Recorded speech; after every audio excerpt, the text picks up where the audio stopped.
Photo by Ildar Sagdejev, Brussels. From the 16th of February, bureaucratic procedures for citizens who need to present a public document to get married or start a job in the country they live in have been cut across the European Union.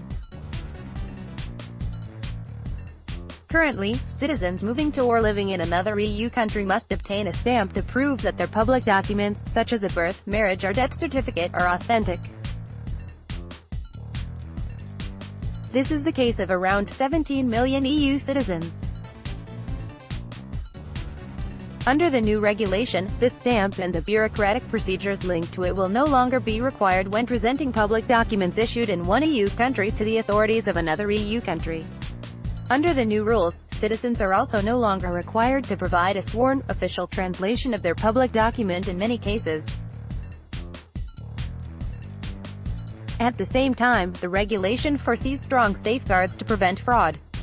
The EU's Justice Commissioner Vera Jourova said it was good news for people who live or want to live in another EU country. There will be no more costly and time-consuming bureaucratic procedures for citizens who need to present a public document to get married or start a job in the country they live in.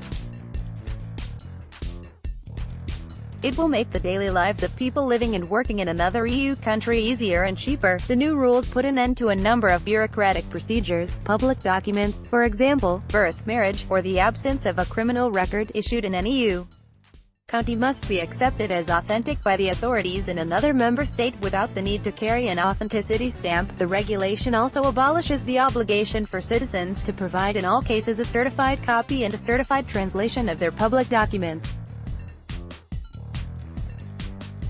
Citizens can request a multilingual standard form, available in all EU languages, to present as translation aid attached to their public document. To avoid translation requirements, the regulation sets safeguards against fraud. If a receiving authority has reasonable doubts about the authenticity of a public document, it will be able to check its authenticity with the issuing authority in the other EU country through an existing IT platform, the Internal Market Information System (IMI). The regulation deals only with the authenticity of public documents, so member states will continue to apply their national rules concerning the recognition of the content and effects of a public document issued in another union country. Public documents including multilingual forms on the e-Justice portal. Public Documents Regulation.